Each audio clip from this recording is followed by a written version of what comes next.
I spent $900 on food?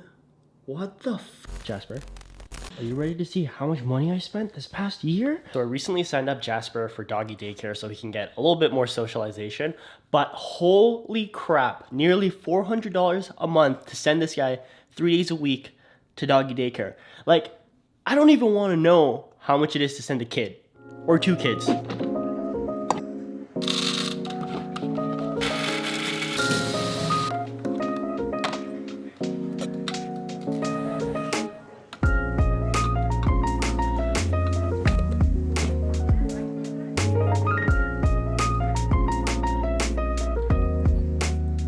Now, I already know what you're thinking. Here we go again, another pour over coffee drinking millennial. Yeah, what's it to ya?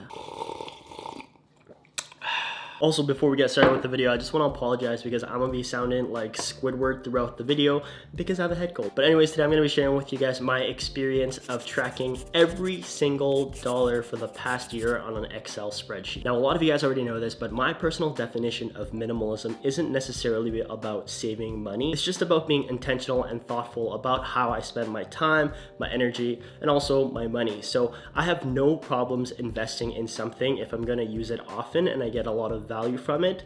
So it's not necessarily for myself, always about kind of cutting costs, saving as much money as I can when it comes to certain things. So there are 2 main reasons why I started tracking everything down on Excel. A, I'm that annoying guy who literally sends you a calendar invite for even going for coffee, meeting up. Like, my calendar, like, I just like being hyper organized. That's just kind of like my type A personality. But also B, I grew up in a less affluent first generation immigrant household where money was always talked about just because we never had enough of it. Both my parents worked long hours at minimum wage jobs after immigrating to Canada. So money was just always something that we always talked about. And it was always something that brought us a lot of stress. So personally, I just wanted to have a bit more control of it and just see what I was spending and my kind of habits and trends were. So yeah, now that you guys have a little bit of background information about why I did this, I'm just gonna be sharing you guys my procedure and how I went about kind of doing everything on Excel. Keep in mind that I am no financial coach or expert in this field. However, do you know who is an expert in almost every single field?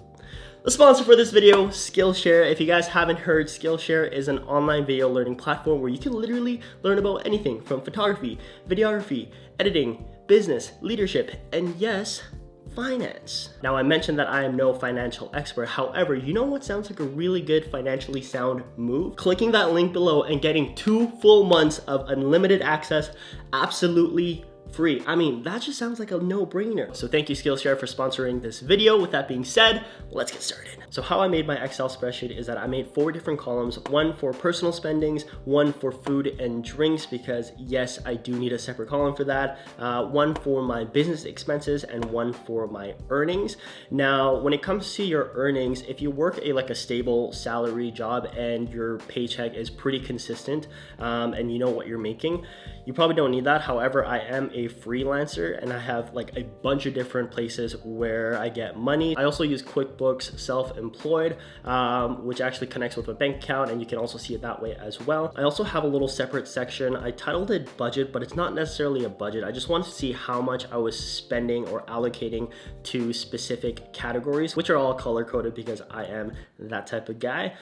So I have 1 category for rent, parking and utilities, insurance, gas, groceries, eating out and coffee, other miscellaneous, gym, internet, hair, which are pretty consistent, and also business expenses. So this was just more of a, a rough visual glance of what I was spending in that month. Now, obviously, one of the biggest things for me this year is that I moved. So my previous rent was $900 a month, but now I'm currently paying $1,200. And yes, it is a much smaller space than my previous studio. However, I prefer this studio a lot more. Plus, I film a lot in my home, so I just wanted to have a space that I really, enjoyed, a lot of natural light, so that, all my plant babies can survive. Currently, the $1,200 includes the utilities and the underground heated parking, and I live in the downtown area, so, is it a little bit much for a studio? Yes, but for the area, I think it's a good deal. hence why I'm still living here. You're also probably noticing that I don't have any vehicle expenses. That's because I'm still driving my first car, which I got right after high school, which is a 2005 Suzuki XL7. They actually don't even sell it anymore, which is actually the same car I took to Tofino and lived in my SUV conversion for 2 weeks with my dog. But yeah, I bought my SUV right after high school after saving some money with cash.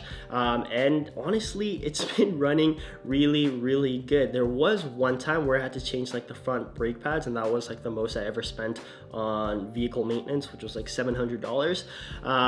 But you know, other than the oil changes and gas, which I spend roughly around $150 a month. Now, let me tell you about lifestyle inflation. Basically, it's the premise that as you make more money, you are inclined to spend more money. Now, when it comes to my vehicle, like I mentioned, my vehicle runs absolutely fine. There's no problems with it. However, I cannot tell you the amount of times I have been tempted to just buy a new vehicle, that Tesla Model 3. I've been like building it on the website and just seeing the price. I'm like, yeah, I could definitely afford that.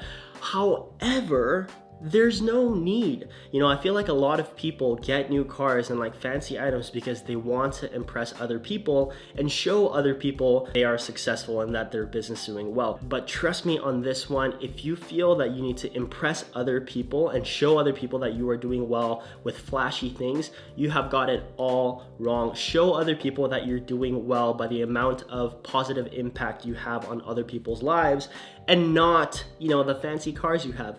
Will I be getting a new car eventually? Yes, but once my current car shits out. However, currently Susie runs fine. She's as good as new. So that's why I haven't gotten a new car yet. Another big change that I'm seeing is that earlier in the year, I was spending so much more money on business expenses.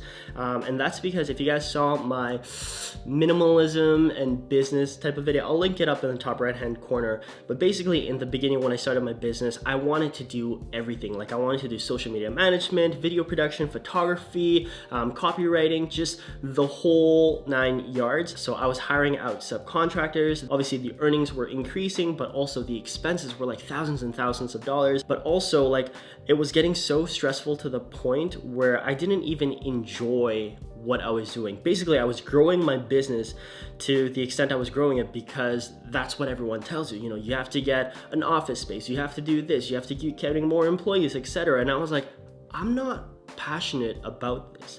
My main goal is to grow my YouTube channel and produce like original content, not client content. Yes, I love working with my clients. However, like my passion is here. Hopefully that makes sense. So I was like, why am I trying to like blow this business up just because people are saying that's what I needed to do? So anyways, I had like a whole moment of realization. I completely leaned out the business where to a point that now it's pretty much just myself producing the content. I'm not managing the content. I'm not writing any copywriting. Yes, obviously the revenue has decreased. However, the expenses went from like literally thousands and thousands of dollars to just $200 a month. Now, when it comes to my current business expenses, I have things like Epidemic Sounds, QuickBooks, Adobe Sign, which is like a virtual signing thing because my business is completely paperless.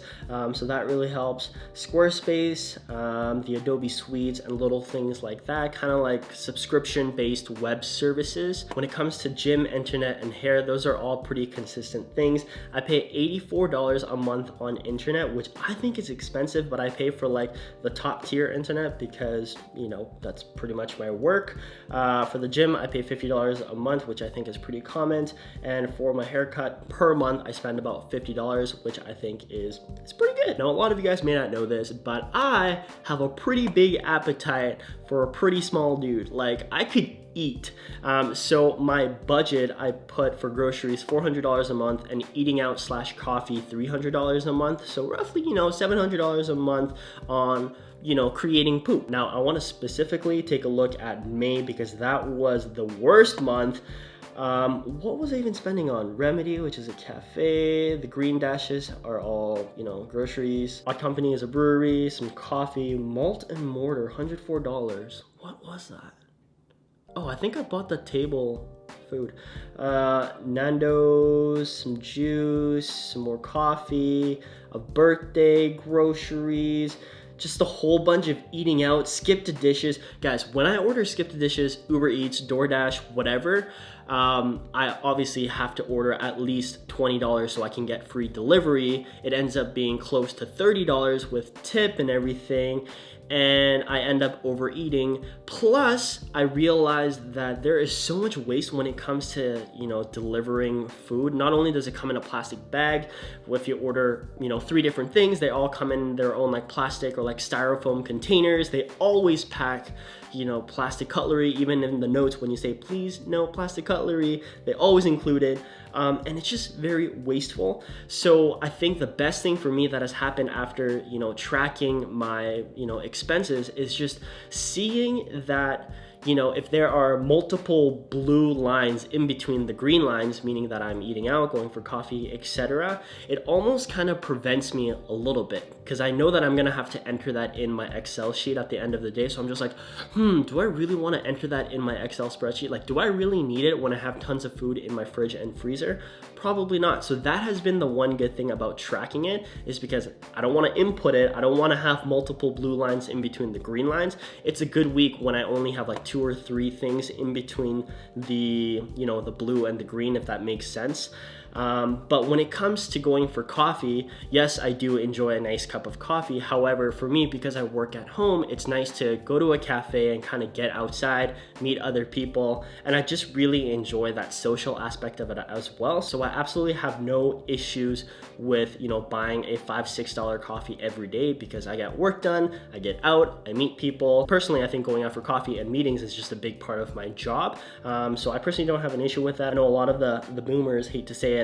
They say like, save that $5 a day and then you can buy a house. I'm like, no. I have been just getting a little bit more specific, putting what I bought actually from Amazon so that I know. And actually doing this actually helps create that intentional friction. I don't know if you guys follow Break the Twitch, Anthony, but he talks about creating that like barrier or friction so that you are kind of like turning off that like one click purchase off and increasing that barrier to entry, just so that you have more time to kind of think about things. And that has definitely helped. Before, when I got into minimalism, where I was just kind of buying everything because it was like suggested for you, and I was like, yeah, I do think I kind of need that, and I never did. So turn that off. Really think about it. Maybe take a day or 2 to think about it. You're also gonna see that I don't really buy any clothes. This is gonna sound very pretentious. I just get so much stuff sent to me so that I don't really have to buy clothes anymore.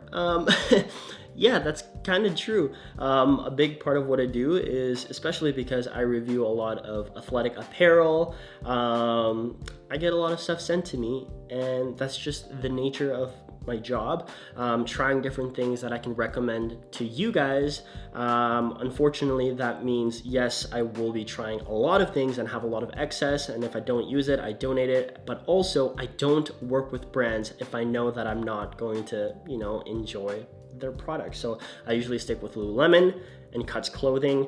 But yeah, I just don't have to buy clothes. I guess that's one of the perks. But yeah, that is pretty much how I go about, tracking my expenses. Like I mentioned, this wasn't a way for me to save money. Personally, for myself, I still have student loans that I'm paying. I'm helping out with my family and, my parents' debt. So, there are a lot of things that go into personal finance that isn't necessarily personal, but it's just something you have to do and something that you want to do.